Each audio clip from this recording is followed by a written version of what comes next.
Hello, my fellow Bruck Aristocrats. I'm in my kitchen and I'm getting ready to make my lunch. I'm holding my phone because I just can't be bothered setting up the tripod. But anyway, I had an interesting comment from somebody recently where they said, you shouldn't call yourself a broke aristocrat because the proper word is minimalist. No. I started the channel a couple years ago. I'm not that big of a minimalist. I'm a broke aristocrat, so I thought I'd tell you a little bit about the difference. Minimalism is an idea to live an uncluttered life, to live simply because too many things can cause stress. Also, the consumerism, there's an aspect of frugality to it in the sense that consumerism is not necessarily good for the pocketbook or the planet.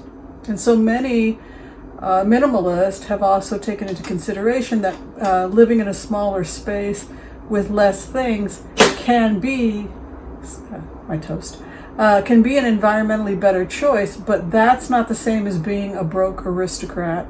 It's also not necessarily a better environmental choice to be a minimalist and live an uncluttered life. Being organized, yes, but not necessarily minimalism.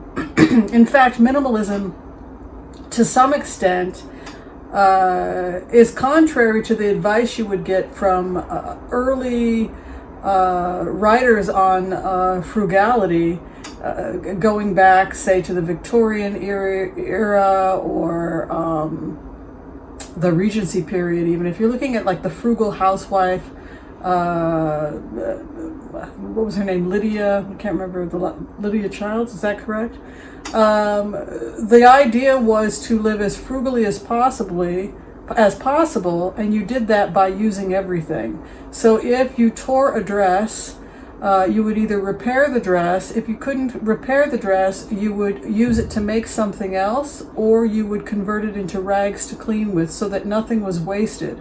And so consequently, if you're looking at frugality, traditionally, frugal homes, the Victorian, etc., the idea was to live as simply as possible, but what was more important was that you not waste what you already have. That you, rather than throw it all away, find some use for it before you throw it away, convert it into something else, repackage it and give it to somebody else. Don't just toss it out. Use it up until it can't be used anymore, and then go and get something else, preferably used. So we're now headed into January. It's the no-spend January for many of us. I call it extremely frugal Januaries because I still buy stuff. The rules are yours. You can do whatever you like. During no spend January, you have to decide for yourself what you're not going to spend on. Sometimes people will just say no junk food for January, no more cakes, no more cookies. That's probably not going to work for me. Instead, I'm just going to pare down a little bit. But one of the things that I like to do for no spend Januaries is I like to see what I already have. And so I want to just turn the camera around to show you. I already started doing this in December, but I'm just going to give you some examples of things I've done to reduce waste in my home and really save money on groceries. I'm just going to show you some of what I've been doing. Turn around and show you. So this is something that I always have in my home. I always have oatmeal. You know, you can buy it in bulk. Preferably bulk would be better.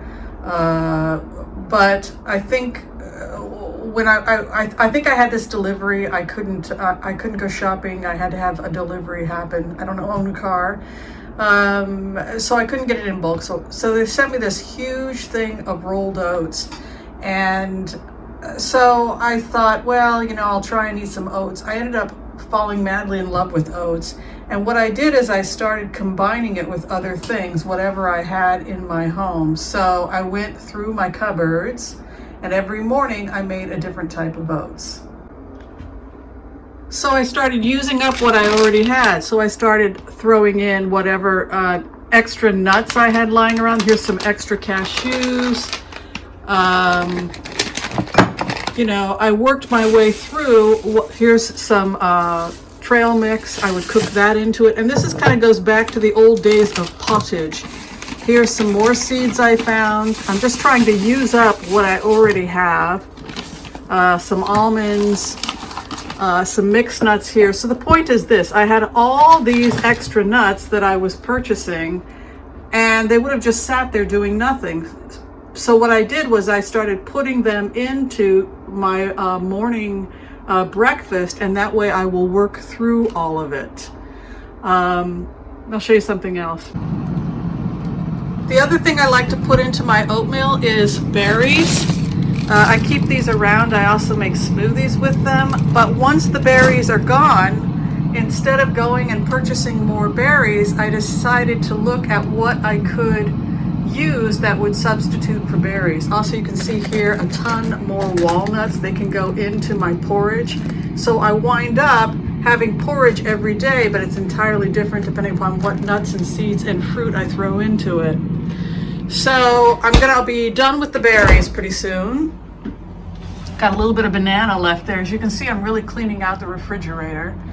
But here is a lovely gift that I got from Marcus O'Toole. These are delicious. These are some of his home canned Baldwin pears, and I've been working my way through those, and I've been actually adding those to the oatmeal, and it becomes a new way of doing my oatmeal. So the point is that I substitute for what I already have.